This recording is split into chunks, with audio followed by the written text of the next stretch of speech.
Hey everyone, welcome to another cEDH TV gameplay video. It's me, Rograkh, here with Pontus and Snuske. Hey. Hello. And the one and only Mons. Hi! Today I'm bringing back Tymna Dargo. It's one of my go-to decks, and I've been playing it for a long time. But it's basically just your Mardu Turbo Shell with Dargo combos. I'm a big fan of Chinook's builds. I used to play Thrasios and Alana, a kind of Woe Storm deck, and this is another Storm strategy. Lots of different spells we're gonna cast, try to kill Cormela a number of times, and go for a glamorous win. Grixis enchantments. That's it. That's what the deck is. Me, I'm playing Rakdos Kroxa, Titan's Death's Hunger. The plan is basically World Golden Dragon and then sit and loop your commander with infinite mana over and over to kill your opponent. Otherwise, it's just a typical Rakdos Stormy deck with Adnos and stuff like that. And with that, let's take a look at some opening hands. Let's start with Mulligans. This hand is kind of cute, but it's just too slow. If you had an acceleration to get a turn 2 Smothering Tide, I would kind of consider it. But we're also in a kind of turbo pod, so I don't think that's the main plan what to go for. But either way, this doesn't have it, so let's go to second 7. This hand has a lot of mana, which is really nice, but it doesn't really have anything to use it on that's worth it, because both Lotus Petal and Grim Monolith are temporary mana sources, and we would ramp out we'd use Lotus Petal to cast a Grim Monolith, and then we have 4 mana without anything to use it on turn 2. We could Tainted Pact but I don't think it's worth it. So let's go to 6. This hand is pretty good.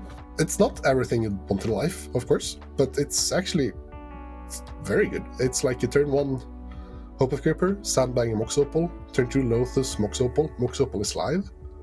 That's really good. It's not we don't have any payoff, I think, except for Necropotence. It's just a turn 3 Necro, but we should have the mana to go for a win of the Necro. So I think this is perfectly good, maybe even great. So yeah, let's bottom the Reanimate and go for that plan.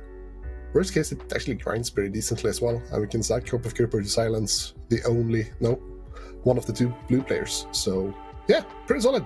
I'm happy with this. And live draws. Let's go. Go ahead and Moles, Niske. We're on 4. Going to 3 from here is kind of risky. We're playing against mostly just turbo. Turn 1 Fish going second isn't bad. Having the SWAT as a backup isn't bad either. Brain Freeze is kind of hopium, so I think 2 lands is probably a better choice. Then it's just a question of, do we want the black source or the 2 extra from the Ancient Tomb? We do have a lot of talismans and stuff in the deck, so there's a good chance to draw that off of the Remora or even on turn 1. So yeah, I think I like having the extra mana over anything else here. So we'll keep this one. Oh wow, this is actually a really good first 7. So we have turn 1 Dragavan, we have Blood Pet, that's kinda good, and then we have Chromox. Now we only have 1 land. Another land would be kinda good here. What we can do to speed out this Adnos as fast as we can is Chromox, Fire Covenant to cast Blood Pet and Dragavan turn 1 and hope for a second land turn 2, and with that we should be able to burst out some value. We could also just dash Ragavan with the Chromox and the land, cast Blood Pet, pass turn. Fire Covenant is actually a card that is actually good to have in the hand because we could run into Hate Bears that we need to get rid of. Looking at this game, I don't think we're gonna run into that many Hate Bears, but it's nice to kill Tymna to prevent Pontus from drawing cards, and some of Pontus' win cons are creatures, so killing those in instant speed with Fire Covenant is quite good. I think this hand has kind of everything except a second land. We should be fine without the second land. I just hope we draw into one. Regardless, I'm actually keeping my first 7. Let's look at our first 7. We have 1 land, and that's not really a good land at all. I mean, we can get an artifact into play, so maybe that's not too much of a worry. We can actually get 2 artifacts into play, maybe even 3. I'm not very good at math, but this looks pretty solid as I think about it, because Spire of Industry lets us put in Mana Vault, which then lets us put in Talisman of Indulgence. With 1 floating, we can then tap that as well and get out Arcane Signet, and then we can play Imperial Seal. We also have Cyclonic Rift enforceable for some interaction. By the time we put out Mana Vault we're already like at a pretty good spot to get a few different things. So the only thing they could do is probably counter Arcane Signet or Imperial Seal, depending on what they want to do. So we can probably go ahead and already find Dockside and things of that sort with Imperial Seal. We are 4th too, so if everybody's playing a bunch of rocks, that might also be beneficial. So let's go ahead and keep it. That's what we do on this channel, right, fellas? Go ahead, Pontus, with the game. I'll start us off. Draw a card. I will play a Verdant Catacombs, finding a Badlands, tapping Badlands for a Hope of Cure, and pass turn. I will draw a card. I will shock in a Steam Vents, losing 2, cast a Rograkh, and cast a fish. Pass. Cool. I'll pass turn. I'm gonna play the City of Brass, tap it and take a damage. And I'm gonna cast a Ragavan Nimble Pilferer, and here I pass the turn. I thought I had a dream hand, and then Shinsuke plays a fish, and you play a Ragavan. So thanks. Thanks, guys. Thank you. Thank you. All right. So draw a card. Draw a card for turn. We will play a Spire of Industry. Spire of Industry for Mana Vault. Tap Mana Vault for Talisman of Indulgence. This channel is gonna hate me. I'm sorry, comments. Yes, you may draw. All right. And we're gonna tap it one more time with that 1 mana floating and cast an Arcane Signet. I wish I could just say no and it wouldn't be possible, but yes, you may draw another card. With 4 cards in hand, I will pass turn. Go to my turn. I'll shock in a Godless Shrine. I'll tap 2 to cast a Lotho. Then I'd like to cast a Mox Opal, trigger Lotho, not paying for fish. Then I'll just pass my turn. Move to my turn. We will pay for the fish. Draw for turn. Play Ancient Tomb as land for turn. Cast a Lotus Petal. Cast a Paradise Mantle. Trigger Lotho. Yep. I will float a colorless, losing 2 life to equip the mantle to Rograkh. I'd like to tap the Rograkh to cast a Dark Ritual. Pass. Alright. I have 3 black. We are going to crack this Lotus Petal. For a red, use a colorless, and a black, cast a Wheel of Fortune. I sadly pass. Yeah. I will respond. Go for it. Tap Mox Opal for a Vampire. You may draw a fish. I'll respond. I'm going to exile a Cyclonic Rift, Pain to Life to Force of Will, Fame Tutor. I pass on Force of Will. Cool. I will cast a Mox Diamond. I will use the 2 black, tap this for a blue, cast a Ristic Study. This is not bad. It's not even Fish Night. It's Taco Tuesday. I'm going to cast this, give you an offer you can't refuse. Oh, giving me mana. Let's trigger the fish. Fish is triggered. Trigger Lotho. Oh yeah, trigger Lotho too. Pay 2 life for a misstep. Ristic Study. Pass. Mm-hmm. Cool. I'll pass turn. Untap and draw a card. I'm gonna play an Arid Misa and sacrifice it. Finding a bad land and then combat Ragavan at Snuske, the Rograkh and Silas player. Fine. I'll take 2. You get a Swan Song. I can't use the Swan Song to anything, but I gain a treasure at the very least.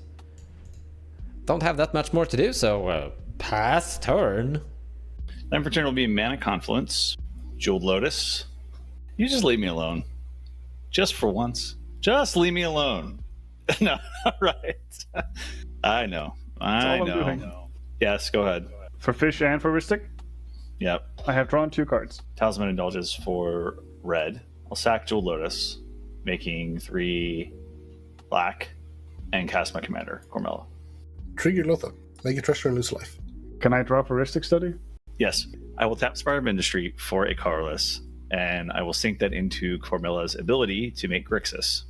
I am going to remove the mana from black and blue. I'm going to cast Demonic Tutor. Trigger Fish and Ristic Study. We will not pay for either because we're not a smart person. Demonic Tutor, okay? Pass. I have a response to Demonic Tutor. You have been feeding that Ristic Study too much. I have to punish you. However, sadly, I can't pay for Ristic Study myself. Feel kind of bad about that. I wanted this to hit someone else, but I can't say no to a Demonic Tutor. Oppo Agent on stack. Yeah, I will let that. Yeah. Oppo resolves, Demonic resolves, I steal the Demonic. So we have a few options of what we're gonna take with the Oppo Agent Demonic Tutor from Rhetoric. So we can take his Adnos. I don't actually have like the mana to cast an Adnos on my next turn. So taking Adnos is like 2 turns forward, I could take Dockside. But sadly I don't have anything to do with his Dockside. Now I have a Cloudstone Kuryu, but if I flicker or return Dockside to his owner's hand, it will go back to Rhetoric, so his Dockside won't combo with my Cloudstone Kuryu. And there's not that much I can do with the current hand I have with a lot of mana. I could cast Kroxa and then recast Kroxa twice, but I'm also feeding Rhystic Study doing that. It's kind of fun to have a 6/6 though in this pod. I'm not gonna say that it's a little bit appealing taking the Dockside, but I don't think that's a good option either. I could take Animated and Reanimate. Now I did ask, he didn't have those in his deck. I have an Entomb, so we could Entomb World Good Dragger, cast Animate and try to win the game on our turn. First off, I think Snuský has a lot of cards in his hand. Second, he didn't have them in his hand, in his deck anyway, so they weren't an option. I'm actually gonna go for a Vamp Tutor. I'm gonna cast Vamp Tutor and find my own Dockside at my upkeep, put a land into play, cast Dockside, get mana, cast Cloudstone Kuryu, cast Commander, and loop Ragavan and Dockside. I think that's the best option, and honestly. You've located the thing. We'll let that mana fizzle for now. It's 4 cards in my hand. Pass. Go to my turn. Play City of Traitors as land for turn. So here we have like multiple avenues of play. The interesting thing is, I don't know if that made the recording, but Snuský and Rhetoric had a candid conversation where they said that Snuský doesn't have interaction for me, and Rhetoric said he has a Force of Will in his graveyard that he could use. That to me tells me that he has a way to sacrifice Cormela instant speed, which means I have to respect the Force of Will. In this scenario, I can either... So my 2 lines I have to available is to Imp Recruiter for Technomancer. That means I have to get rid of the Op Agent. I feel pretty safe actually going for that line through Snuský. So I feel like I actually can here silence Rhetoric because I need to respect the Force of Will apparently. Maybe that's just a bait, maybe I'm just swallowing the bait whole. But if I silence Rhetoric here, I can go for a full creature combo, which should be... Like, Snuský has to draw Pact or Force of Will. I guess Mindbreak Trap, so 3 outs. And he'll just draw like 4 cards before I kill him. Or before I have the combo assembled. So I actually think that's our best choice here. The only problem is if Snuský draws off the dam, because I'm gonna have to dam the Op Agent first. But yeah, I think the call here is to attack with Hubgripper at Rhetoric, silence him, cast dam on Op Agents, and then assemble the creature combo. So let's see if that works. I feel like I have a decent shot, but yeah. Worst case, I actually think I just have the mana to Obelix as well, but at that point it might be countered. But yeah, let's see how it goes. I feel like this is a very good window for me, so let's try it. I would like to go to combat.